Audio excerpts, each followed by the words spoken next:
The room was cold, The sensor not from readings the air from South conditioning, Zambia but from the to the particular Salanatual. chill of failure. And are It was fluctuating. 2017. The Gaza division of the Israel Defense Forces, along with their counterparts in the Shin Bet, were gathered in a windowless briefing room at the Reim camp, deep within the Gaza envelope. The air smelled of stale coffee and ozone from the servers. On the main screen, a billion-dollar 3D rendering of the border flickered. It was a marvel of technology, a subterranean map woven from seismic sensors, ground-penetrating radar, acoustic probes, and satellite data. And it was useless. Colonel Ronnie, a career infantryman whose face looked carved from the local limestone, pointed a green laser at a vast, dark section of the map. "Here," he said, his voice flat. "This is the problem. We know they are active in the Zaytun district. We have human intelligence saying they launched a mortar from here. We have signals intelligence of a command node here. But the ground breaker, our most advanced seismic array, hears nothing." He clicked to the next slide. "The Eye of Seth GPR satellite gives us this." The screen showed a blurry, artifact-filled mess. The coastal plain's sandy, wet soil, the high water table. It's like trying to X-ray a wall of lead. The signal scatters. We are blind past 20 meters. He called this the Wall of Silence. The organization controlling Gaza had learned. They were no longer digging shallow, crude tunnels. They were building a subterranean state, a metro buried deep in the earth, shielded by water and sand, built by engineers who were just as smart and far more patient than they were. The multi-billion shekel iron wall they were building on the surface felt like a monument to their own impotence. They were locking the front door while the enemy was already living in the basement. In the back row, a man named Yossi sketched on a paper napkin. Yossi was not a soldier. He did not carry a taver. He wore a rumpled button-down shirt, a size too large, and his ID badge identified him as Technical Services from Mossad. He was an outsider, a loner from the Foreign Intelligence Services Technology Division, brought in because he was supposed to be a genius with unconventional sensors. His superiors in Tel Aviv thought the Gaza problem was beneath them, a messy tactical brawl for the army. Yossi, however, loved a physics problem. As Ronnie described the tactical failures, the acoustic sensors that picked up tractors from the kibbutz, the GPR that was defeated by a layer of clay, Yossi wasn't drawing a weapon. He was drawing a simple, elegant diagram from a first-year physics textbook. A wire coiled around a core with lines radiating outward. He was drawing an electromagnet. He knew his colleagues were hunting for the sound of digging or the void of the tunnel. They were looking for the mole.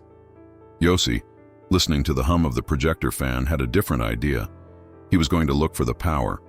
To understand the problem, you must first understand the man they called the engineer. He was not one man, but a composite of minds, yet he was spoken of as a singular shadowy figure. The engineer was the architect of the underground city. His philosophy was simple. Survival depends on depth. Inside the tunnel, 35 meters below the tomato fields of a Gaza farm, the air was cool and damp. It did not smell of a sewer. It smelled of industry. It smelled of curing concrete and copper. The engineer had solved the primary problem of digging in sand.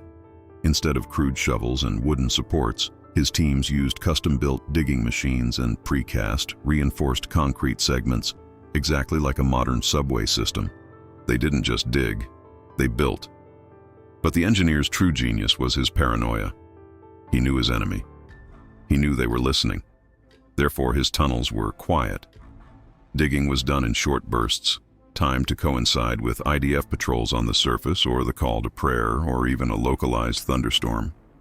All waste soil was meticulously bagged and removed, not dumped in a telltale pile, but distributed across hundreds of construction sites and farms. His greatest innovation, however, was in the infrastructure. He knew the tunnels were useless without light, without air, and without communication.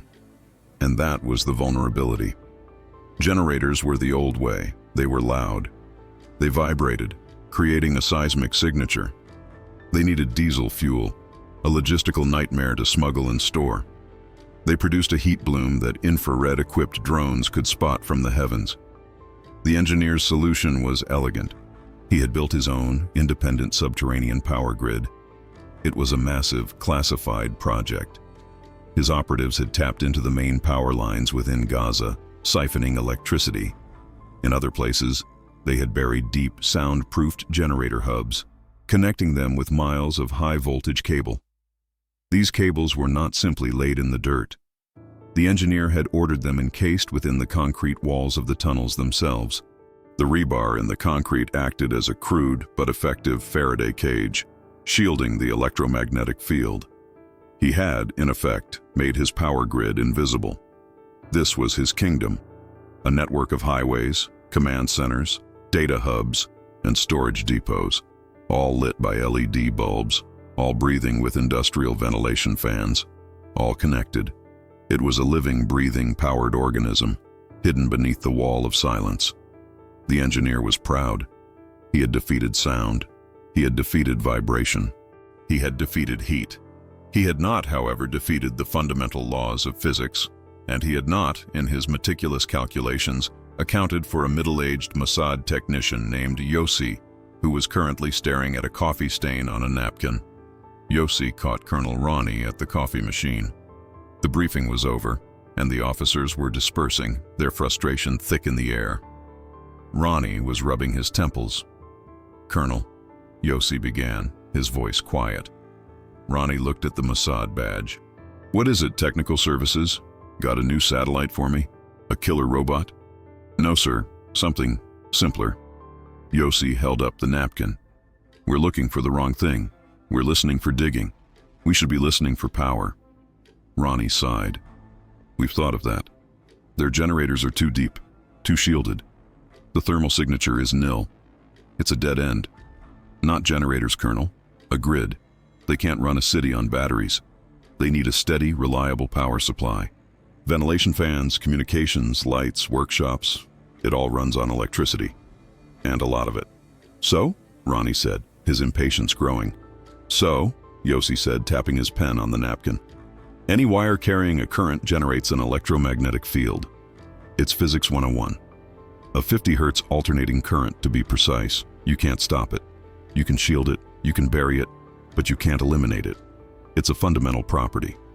Ronnie crossed his arms. "And how do you plan to detect this field from 100 feet away, through wet soil, when our billion-shekel GPR can't even find the tunnel it's in?" This was the moment. Yossi took a breath. "We don't.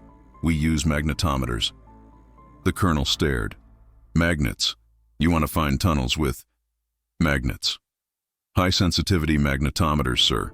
They're used in geology to find iron deposits. They're used in archaeology. They measure tiny variations in the Earth's magnetic field. A buried power line, even a shielded one, will create a tiny, consistent, artificial magnetic anomaly. The GPR is loud. It screams and waits for an echo. A magnetometer, it listens." Ronnie was unconvinced. "You'll just detect our own power lines. The fence, the kibbutz. The whole border is a mess of electrical noise." "That's the point," Yossi said, his voice gaining a sudden urgent confidence. "The surface noise is our baseline. We map it. Every fence, every pump, every civilian line. We build a perfect map of the noise. Then we look for the signal that shouldn't be there. We look for a 50 Hz hum that isn't on any public grid, that doesn't match the baseline. We look for the ghost in the machine." Ronnie looked at Yossi, then at the napkin.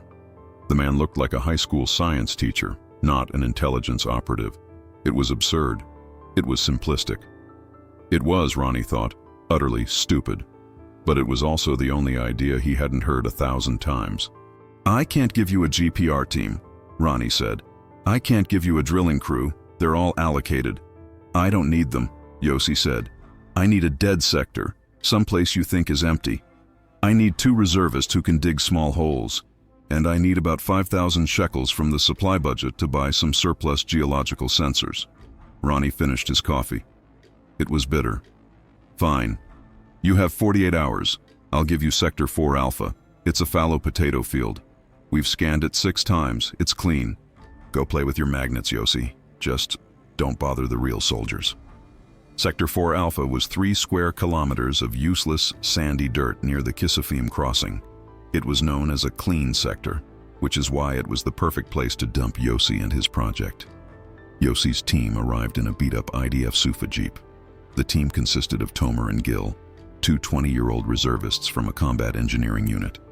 They were not happy. They had been pulled from a tactical drilling exercise to serve as a gardening detail for a spook from Tel Aviv. "So what is it this time?" Tomer asked, leaning on a shovel. "We planting listening devices? Fake rocks?" "We're planting these," Yossi said, opening a case. Inside, nestled in foam, were 24 gray cylindrical objects, each about the size of a soda can. They were surplus triaxial fluxgate magnetometers, sensors designed for tracking solar flares, repurposed from a university storage room. "What are they?" Gil asked, poking one. "They're sensitive compasses," Yossi said. "Just dig a hole, 1/2 meter deep, one every 100 meters, in a grid." For the next 8 hours, Tomer and Gil dug holes, while Yossi meticulously placed each sensor, calibrated it with a handheld device, and ran a thin shielded cable back to the SUFA. They laid the cables in shallow trenches, following the lines of irrigation pipes to disguise them. The reservists worked with sloppy, sullen energy. They called the project Mivtza Magnet, Operation Magnet. Privately, they called it Yossi's Folly. "You know," Tomer said to Gil, just loud enough for Yossi to hear, "my uncle has one of these. He uses it to find lost car keys on the beach." Yossi ignored them. He was in his element. He wasn't a soldier. He was a scientist. He loved the methodical precision. He was checking the ground's magnetic noise, mapping the baseline. He noted the slight tremor in the magnetic field every time the electronic fence pulsed. He recorded the powerful hum from the kibbutz's main water pump. His command post was the back of a sweltering hot signals container, parked a kilometer away. Wires snaked from his sensors to a junction box, which fed into an old, ruggedized laptop. When he turned it on, the screen lit up with 24 graphs, one for each sensor, and every graph was a jagged, chaotic mess. "Looks like a heart attack," Gil said, peering over his shoulder. "It's beautiful," Yossi whispered. "That's the noise. That's the surface world. Now, we just have to filter it." He began to write code. He wasn't just a hardware guy. He was a signals guy. He wrote a filter to subtract the 1.5-second pulse of the border fence. He wrote another to identify and ignore the 60 Hz frequency of the kibbutz's American-made water pump. He isolated the random spikes from cars passing on the nearby road. For hours, he cleaned the data, stripping away the known world, layer by layer. The reservists fell asleep in their chairs, their rifles propped against the wall. Slowly, the jagged lines on the screen began to smooth out. The chaos subsided. Soon, all 24 graphs were almost perfectly flat. This was the wall of silence expressed in data. This was the clean, quiet, empty Earth that Colonel Ronnie believed in. Now Yossi waited. He was listening for a whisper in a silent room. The first day passed, then the first night. The lines remained flat. Yossi sat in the container, a cramped metal box that smelled of dust and hot plastic. He survived on instant coffee and a growing sense of dread. The reservists, Tomer and Gil, had passed from boredom to a kind of resigned pity. They took turns on lookout, less for enemy activity and more to escape the oppressive silence of the container, where the only sound was Yossi's relentless tapping on the keyboard. "Anything, Professor?" Tomer would ask, his tone mocking.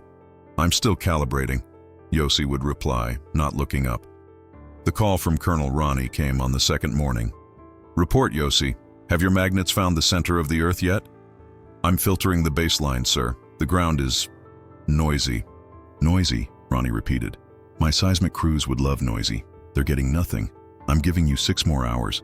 Then I need my men back for a real operation. We have a drill team spinning up." The line went dead. Yossi felt a cold spike of panic. He was a technician, a man of data. But he was also a man of intuition. His theory felt right. The physics was sound. So, was the shielding just too good? Was the signal too weak to be found? He looked at his screen. The 24 flat lines stared back at him. He had filtered out the surface. What if he'd been too aggressive? What if the signal he was looking for was hiding inside the noise? He stopped thinking about finding a new signal and started thinking about isolating an old one. He rewound his data logs to the noisiest part of the day, 8 was a.m. when the kibbutz's main irrigation pumps turned on. The signal was massive, a huge 60-row cycle spike that contaminated his entire grid. He had written a filter to just delete it. But now he looked closer. The spike wasn't uniform. Sensor 12A, closest to the kibbutz, was saturated. But sensor 4B, on the far end, also had a 60 Hz spike. That was wrong. The kibbutz power was too far away to have that much influence. He isolated 4B. The 60 Hz signal was there, but it was dirty. Underneath it, fighting for space, was another signal. Fainter, a different frequency. His fingers flew. He wrote a new filter, not to delete the 60 Hz noise, but to use it. He used the known signal from the kibbutz pump as a reference, a known wave. He then told the program to subtract that exact wave from the data at 4B. It was called phase cancellation. He hit enter. The huge 60 Hz spike on 4B vanished, and the line did not go flat. Underneath it, a new signal appeared. It was small, it was weak, but it was perfect. It was a clean, unmistakable sine wave cycling at exactly 50 Hz, the standard frequency for the entire region. It was the ghost. "Tomer, Gil!" Yossi yelled, his voice cracking. The reservists bolted upright. What is it? Infiltration?" "No," Yossi said, his eyes wide, a wild grin spreading across his face.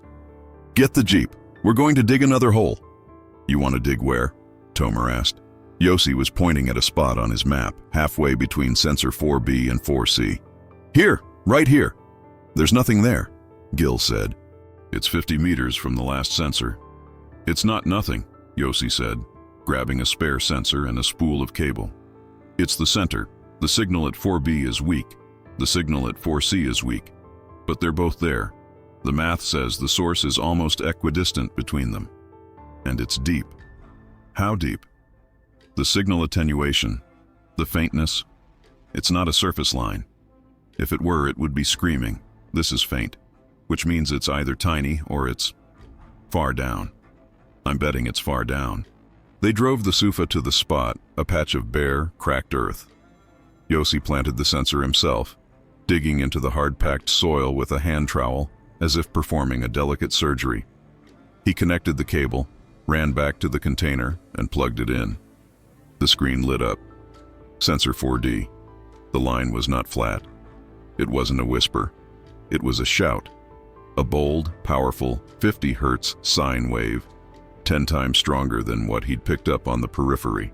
There was a power line, carrying a heavy electrical load, 30 meters beneath their feet. "Holy," Tomer whispered, staring at the screen. The line held steady for 3 minutes. Then it vanished. The line went completely, totally flat. "What happened?" Gil said. "Did it break?" "No," Yossi said, his heart pounding. "It didn't break. They turned it off." He looked at his other sensors. The whispers at 4B and 4C were also gone. They heard us?" Gil asked, his hand instinctively moving to his rifle. "Not us," Yossi said, his mind racing. "The jeep, the Sufa. It's a 2-ton block of metal. We parked right on top of them. Maybe the engine vibration. Maybe their own sensors. They detected us, and they cut the power to this sector. This was it. This was the moment of confirmation, more powerful than any signal. The absence of the signal was the proof. He immediately called Colonel Ronnie. "Sir, it's Yossi." "Your 6 hours are up," Ronnie said. "Get back to base." "Sir, I found it. Sector 4 Alpha. Coordinates 31.428, 34.401. There is a high-voltage power line running 30 meters underground." There was a long silence on the other end. "Yossi, I'm looking at the engineering maps. That coordinate is empty. There is nothing there." "I know, sir. That's why it's interesting. I had a clear 50 Hz signal, heavy load until 1422. At 1423, they shut it down. They knew we were here. They knew." Another silence. Ronnie was no fool. A clean sector. A phantom power line. A sudden, deliberate blackout. This was not a false positive. "You're sure?" Ronnie asked, his voice now stripped of all sarcasm. "I'm looking at the data," Yossi said. "It's the cleanest signal I've ever seen, and now it's the cleanest silence. Stay where you are. Ronnie commanded. Do not move. Do not make a sound. A Yahalam team is spinning up. And Yossi, bring your laptop. You're moving to the main command post. Yossi's folly was over. The hunt had begun. The main command post at Rayam was a different world. It was a multi-story subterranean bunker, buzzing with the energy of 100 analysts, drone pilots, and intelligence officers. When Yossi entered, flanked by Colonel Ronnie, all chatter stopped. He was the rumpled-looking technician, still covered in dust from the potato field, holding a 10-year-old laptop. He was led to the central fusion cell. This is the man, Ronnie announced. This is Yossi. He's not using seismic. He's not using GPR. He's using magnets. And he found something. Show them. All eyes were on Yossi. He felt a flash of intense imposter syndrome. These were the best and brightest. He plugged his laptop into the main feed. His screen with its 24 simple graphs was broadcast onto the massive wall display. This, Yossi said, pointing to the now flat line of sensor 4D, is where the power was. This, he pointed to the faint resurrected whispers from 4B and 4C, is the leakage from the main trunk, which they just turned back on, probably thinking we've left. A senior intelligence officer from Unit 8200, the signals intercept superstars, scoffed. It's a power line, so what? Could be an old Egyptian line, could be a buried generator. It's not, Yossi said. A generator's frequency drifts. It's dirty. This is a perfect 50.0 hertz. It's grid stable, and it's not ours. The stupid part is, I don't think they just have one. Ronnie interrupted. The Yahalam team just put a drill at 4D. They hit concrete at 31 meters. It's a tunnel, a big one. The room went silent. A general in the back of the room spoke. Mr. Yossi, your trick works, but it's small. It's one patch of dirt. The envelope is 65 kilometers long. How do we scale this? Yossi took a breath. We stop planting. We start flying. He pulled up a technical schematic. This is a magbird. It's a high-sensitivity magnetometer, a quantum sensor, towed in a special pod behind a drone or a helicopter.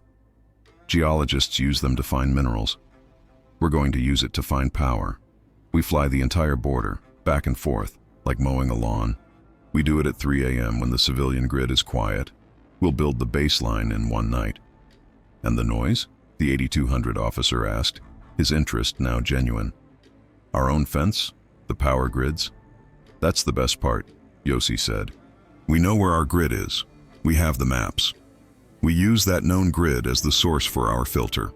We tell the computer, here is the signature of the Kearney power station. Here is the kibbutz. Subtract all of them. Whatever is left. Whatever faint. 50 hertz line is left. That's theirs. It was a plan of audacious simplicity. Within hours, it was approved. The magbirds, normally reserved for geological surveys in the Negev, were requisitioned. The Air Force was tasked. The operation was codenamed Electric Ghost. For 1 week, under the cover of darkness, a series of unmanned Heron TP drones flew precise, tedious grid patterns 50 meters above the ground, from the Mediterranean coast in the north to the Egyptian border in the south. They weren't looking. They were listening to the magnetic pulse of the earth. Yossi, now in a dedicated, air-conditioned container, watched the data flow in. It was terabytes of information. He and a team of hastily assembled 8,200 data scientists worked around the clock, applying his filters, cleaning the data, subtracting the world of the living. Slowly, like a photographic print developing in a darkroom, a new map emerged. It was not one line. It was a spider web. The main briefing room was at capacity. Generals from Tel Aviv, division commanders, and the heads of Mossad and Shin Bet technology departments were all present. Colonel Ronnie stood at the front, but he gestured to Yossi. This is his brief. Yossi, now in a clean, borrowed shirt, felt the weight of the room. He clicked the first slide. The main screen lit up. It was a map of the Gaza border, but overlaid on it was a new, terrifying geography. A network of glowing red lines, like a diseased cardiovascular system. What you are looking at, Yossi said, his voice quiet but steady, is the underground.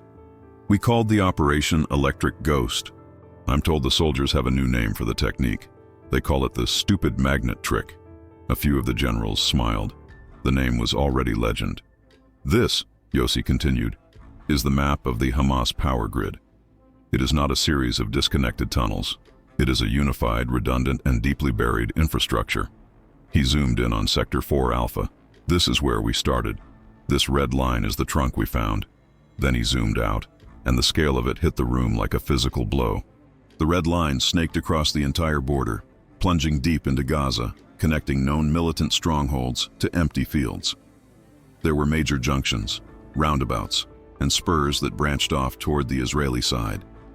"We've cross-referenced," Yossi said, "every black hole on our old seismic maps. Every place Colonel Ronnie's GPR went blind. It corresponds to one of these. They built their network inside our sensor gaps, but they couldn't hide their power." He clicked to the next slide. The map now had new icons, added by the fusion cell. "The 8200 team has been very helpful," Yossi said, nodding to the officer who had once scoffed at him. They went back through their intercepts. They found ghost signals, faint data chatter they dismissed as atmospheric noise. When we overlay their data, the chatter is running perfectly along our red lines. They're running fiber optic and data cables alongside their power lines. A new icon appeared, a blue circle. These are hubs, places where the magnetic signature is incredibly strong. Not a line, but a pool. A massive power draw. We don't think these are transit tunnels. We think these are command centers, workshops, data farms. He pointed to one, deep inside Jabalaya. This one hub is drawing more power than the entire kibbutz at Nahal Oz. It's an industrial site, a factory, and it's 40 meters underground. The stupid magnet trick had done more than find a tunnel. It had provided the blueprint of the entire enemy strategy. It had exposed the central nervous system. The Mossad tech chief, a man Yossi had only ever seen on video calls, stood up. "Mr. Yossi," he said, his voice booming, "you have not just given the army a target. You have changed the entire doctrine of subterranean warfare.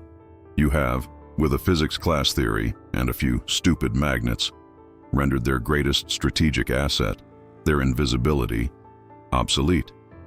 Yossi just nodded, looking at the glowing red map. He was thinking about the engineer. He was thinking about the moment they'd shut the power off at Sector 4 Alpha. They knew. They knew they were being watched. And now, the stupid trick had to evolve. The revelation of the electric ghost map sent a shockwave through the entire Israeli intelligence community. It was the Rosetta Stone they had been missing for a decade. For years, intelligence was fragmented. Unit 8200 would pick up a ghost phone call, a high-value target's voice appearing for a second before vanishing. Shin Bet's human assets would report a concrete mixing site in an olive grove. Mossad's Metzada division, running sources inside Gaza, would hear rumors of a new headquarters, none of it connected. It was all noise, until Yossi's map. The fusion cell, once a place of frustration, became a hive of frantic, energized discovery. "Look at this," an 8200 analyst said, pulling Yossi over. "Source Pigeon, a high-value Hamas commander. His phone goes dark, meaning it disconnects from the cell grid. Every day at Urnondairu, always at this intersection. He reappears at 18 Kor, 5 kilometers away. We assumed he had a clean car." She overlaid Yossi's map. A bright red power line ran directly between the 2 points. "He's not driving," Yossi whispered. "He's taking the metro."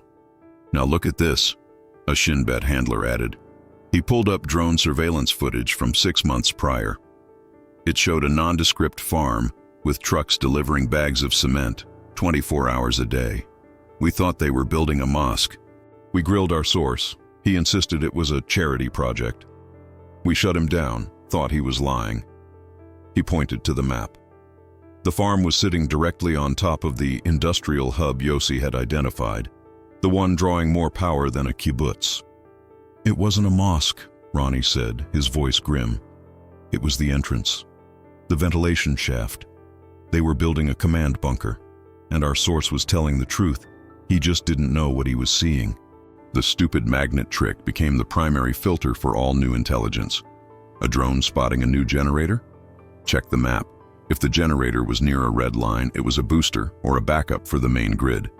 A satellite spotting a new antenna array on a roof? Check the map. If the house was over a hub, the antenna wasn't for TV. It was a data uplink for a command center directly beneath it. Yossi's role changed. He was no longer a technician. He was an analyst. His team was expanded. They weren't just looking for 50 Hz lines anymore. They were looking for patterns. The engineer is smart, Yossi explained to his new team. He knows we're listening now, so he's going to change. He'll cut power, use burst transmissions, switch to batteries. Our job is not to find the power, it's to find the change. They discovered dead zones, sections of the red line that would go dark for 12 hours, then light up for 1. These were stealth tunnels, only powered when in active use. They discovered frequency hoppers. The engineer, realizing 50 Hz was compromised, tried to hide his signal by using dirty generators with fluctuating frequencies. But this too created a signature, a chaotic magnetic anomaly that Yossi's new algorithms were specifically designed to find. The trick was no longer just about the magnet. It was about the data. It was about seeing the pattern in the noise. Yossi had given them a new language, and now they were all becoming fluent. They were mapping the enemy's every move, every thought, every adaptation, all by listening to the faint, invisible hum of the earth. The deeper they looked, the darker the picture became. The first phase of the electric ghost operation had been about discovery. The second phase was about quantifying the threat, and the numbers were staggering. Yossi's team, now an official, permanent unit, began to refine the stupid trick. It was no longer just about if a line existed, but how much power it was drawing. By measuring the precise amplitude of the magnetic field, they could, with terrifying accuracy, calculate the load on the cable. It was basic electrical engineering applied to espionage, and it revealed the enemy's deepest secrets. A simple transit tunnel, Yossi briefed the general staff, with lights and basic ventilation, draws about 10 kilowatts per kilometer. This is our baseline. He pointed to a faint, thin red line. Now, look at this. He highlighted a different sector, near Khan Yunis. The red line on the map turned thick and bright, pulsing on the screen. This section is drawing 200 kilowatts. This is not a passageway, this is a factory. The generals were silent. 200 kilowatts was a small industrial park. We believe, Yossi continued, they are manufacturing munitions underground. We're not just finding tunnels, we're finding their entire clandestine weapons industry. The map became a catalog of the unseen. They found hotspots with a spiky electrical load, short, massive bursts of power. What's this, Yossi? Ronnie asked. It's a workshop, Yossi replied. The signature matches the power draw of a heavy-duty lathe and a welding machine. They're repairing weapons or building new ones. They found other hubs with a massive, steady load, one that never, ever fluctuated. This, he said, pointing to a hub deep under Gaza City, is a data center. Thousands of servers. All their communications, all their intelligence. It's all routed through here. It's their 8200. The stupid magnet trick had exposed the enemy's arsenal, their industry, and their brain. But it also exposed something far more worrying, their ambition. This was not a tactical network. This was a strategic one. This was the infrastructure of a parallel state. The tunnels weren't just for raids. They were for governance in a time of conflict. They were highways, designed to move entire battalions. They were bunkers, designed to house leadership for months. The discovery was a profound, chilling victory. Yossi's team had given the IDF the order of battle for the entire subterranean enemy. They had handed them the blueprint. But it was a blueprint for a monster they had been living on top of and completely blind to for years. The wall of silence hadn't just been a sensor problem. It had been a failure of imagination. Yossi, the man who had seen through it, now had the most difficult job of all. He had to keep looking. He had to anticipate the next stupid trick, because he knew with absolute certainty that the engineer was already hard at work on one. Victory in intelligence is rarely a moment of triumph. It is more often a moment of profound and heavy knowledge. For Yossi, that moment came not in the general's briefing room, but back in his original dusty container at Sector 4 Alpha. He had asked to keep it as a calibration lab. In truth, it was the only place he could think. He was staring at the graph for sensor 4D, the one that had started it all. The signal had returned, but it was different. The engineer was learning. The perfect 50 Hz sine wave was gone. In its place was a noisy signal, one that fluctuated and spiked. They were using dirty power from a generator to mask the grid-stable power. They were, in effect, fighting back in the electromagnetic spectrum. But Yossi was learning too. He was already writing a new filter. The noise they were using to hide, that was the new signature. The act of hiding was now the signal. The cat-and-mouse game had moved from the physical world to the invisible. Colonel Ronnie found him there, sitting in the dark, bathed in the green glow of the laptop. He placed a bottle of whiskey and 2 plastic cups on the table. "They're calling you a hero in Tel Aviv," Ronnie said, pouring 2 generous measures. "The Yossi method is now mandatory. They're putting your sensors on every tank, in every new section of the barrier." Yossi just stared at the screen. "He's smart, the engineer. He's adapting." "Let him adapt," Ronnie said. "We have the map. We know where he lives." "We know where he lived," Yossi corrected. "We have a snapshot. A beautiful, perfect snapshot. But it's already out of date. He's already digging new lines. He's already finding new ways to shield them." Yossi pointed to the screen. "This is what victory looks like. It's not a parade. It's more work. It's the knowledge that you're no longer blind, but now you can see everything. You can see how big the monster really is." Ronnie raised his cup. "To the stupid trick. To the stupid trick," Yossi echoed, taking a sip. The cheap whiskey burned. "What you did, Yossi," Ronnie said, his voice quiet. "It wasn't just the magnet. It was, you listened. Everyone else was shouting. GPR, seismic. They were shouting at the ground, waiting for an echo. You were the only one quiet enough to hear the answer." Yossi looked at the map, the glowing red web that had consumed his life. He thought of the unseen arsenal, the hidden factories, the subterranean highways. And then, at 03:17 a.m., a new alert flashed on his screen. A different sector, a brand new signal. It wasn't 50 Hz, it wasn't a dirty generator. It was a high-frequency digital burst, lasting less than a millisecond. The engineer wasn't just shielding his power, he was moving to a new kind of data transmission. The game had just changed again. Yossi put down his cup and pulled his keyboard closer. The work was not done. It would never be done. The stupid magnet trick was not an end. It was a beginning. It was the opening salvo in a new, invisible war. A war fought not with bullets, but with algorithms. Not with explosives, but with electromagnetic frequencies. Yossi's discovery did not lead to a lasting peace. It led to an escalation. The IDF, armed with the new map, began a systematic, classified campaign. The electric ghost blueprint was used to guide smart munitions, to conduct pinpoint raids, and to neutralize the underground hubs. The kinetic results were undeniable, but the engineer was a survivor. He adapted. As Yossi predicted, the 50 Hz grid became a trap, so the engineer abandoned it.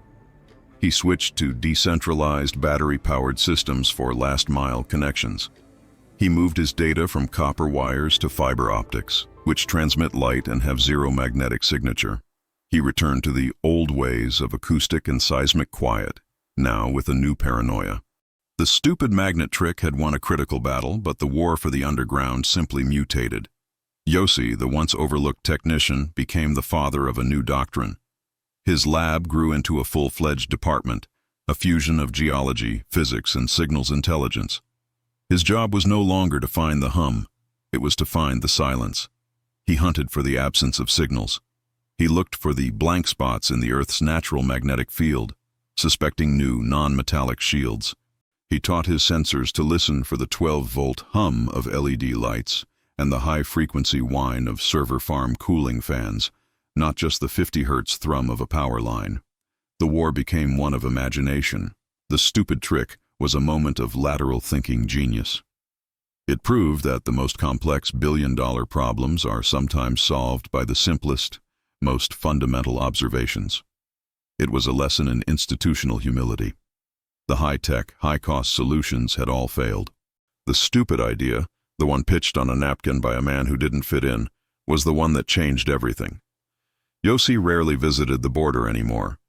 He sat in a sterile, secure office in Tel Aviv, staring at data streams from space, from the air, and from thousands of sensors buried in the earth. He was still listening. His victory was not the map. His victory was the shift in perspective. He had taught a deaf army how to listen. The final complex truth of the stupid magnet trick is this: it did not win the war. It only revealed its true, invisible, and unending nature. The front line was not the fence. It was the faint, persistent whisper of physics, hiding just beneath the noise. And Yossi, the quiet technician, was its first and most important sentinel. The invisible battles are often the most decisive. They are fought in data, in radio waves, and in the quiet hum of the earth. If this story resonated with you, and you want to support our mission to declassify the hidden histories of intelligence, please subscribe to Cinematic Intel. We have many more files to open. Until next time, stay curious.